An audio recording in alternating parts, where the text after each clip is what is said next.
Thumbs up for the go-getters, the ambitionless appear they should know better. Sort of crucial question for you today.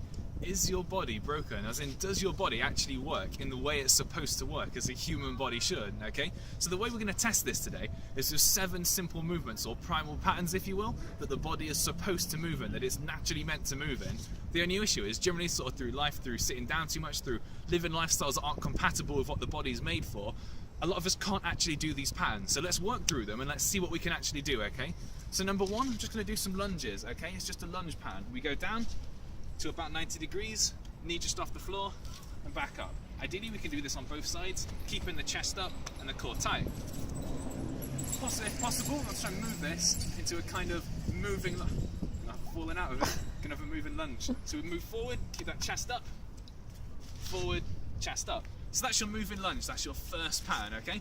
The second pattern we're gonna do is a squat, an actual full deep squat, okay? So right down to the bottom, sending those knees outwards, keeping your chest up, all the way down here, and back up.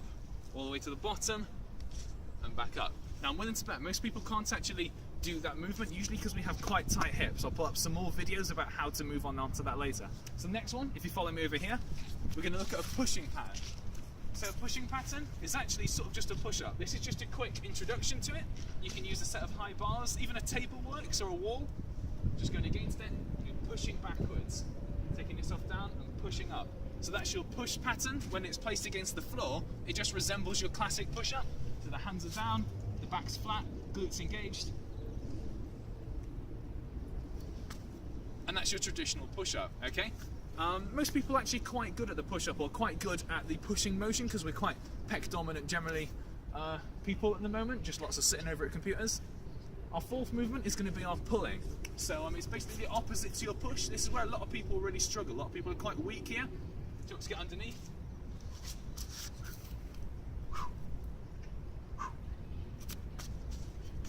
And that's your pull pattern, okay? So the pull pattern is basically that exact opposite of the push that we just talked about. Ideally, you'd want to do that pulling horizontally, or doing it in sort of a form of a pull-up, so a vertical pull. Both of them work completely fine, but they're both sort of ways to do it. If you're unsure about how to do a pull-up, if you want to develop that a little bit, I've got a separate video just over there, so I'll show you that in a minute. And then our fifth pattern is basically our hinge pattern. So rather than sort of bending the legs in a squat pattern, what we're doing is keeping the legs pretty much locked out, keeping our shoulder blades together, our back flat, and hinging forwards. Okay? Now usually we can't do this too well because of very tight hamstrings. I mean, even my hamstrings are pretty tight, but a lot of people struggle to get beyond here. So it's really about developing the flexibility back there.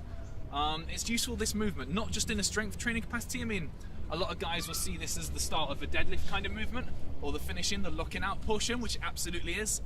But it's also a movement that's just seen in day-to-day life. So if you want to pick something up, say you have a kid, you want to pick your kid up, you actually physically have to bend and hinge down. You want to pick your shopping up, you have to bend, you have to hinge down, lots of movement at the hips. So a lot of guys that get lower back injuries is usually because they have a really poor hinge pattern, a weak hinge pattern, and they can't do that, so they make compensations elsewhere, usually the lower back. Okay, the next pattern we're going to do is actually a rotation. Okay, it's one of the tougher patterns to train, and usually the best way is to integrate it into other movements. So you know the lunge pattern I showed you earlier? If you were to lunge forward, you could add a rotation at the end, so we're rotating that torso. You can literally just rotate side to side, but if you're really looking for a way to develop that rotation pattern with a bit of resistance, you can get a simple cable. You can use a cable machine in most gyms. I just got a set of resistance bands here. So all you're going to do is grab this, keep those hips facing forwards, and perform a cable wood chop. And that would be your rotation pattern. So you're basically keeping your hips in one way, but rotating that upper body. Your last pattern, although it's not a pattern as such, you could think of it as a gait or a running style. So if I move back here a little bit, a good running style should be a ball of the foot contact and a little kiss of the heel. So it's a ball of the foot contact and a little kiss of the heel.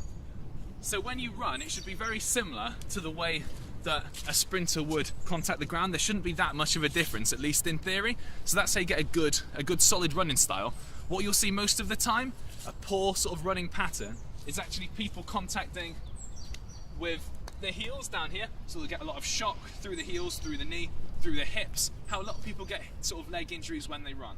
So that's one of the issues to look out for, and that's sort of the patterns and an overview.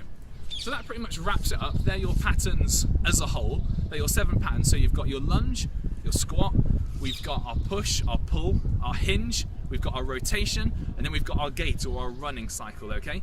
If you've got all 7 of those patterns put together really well, then you've got a nice functional human body, gonna be nice and strong, nice and fit, nice and healthy. If not, then you might start to see compensations and you might start to see injuries, okay? So start working on developing your flexibility and your strength in the areas you need to, and then it should all start to work itself out. I'll post some more videos about that, and if you like the information here, subscribe below. Chat to you later.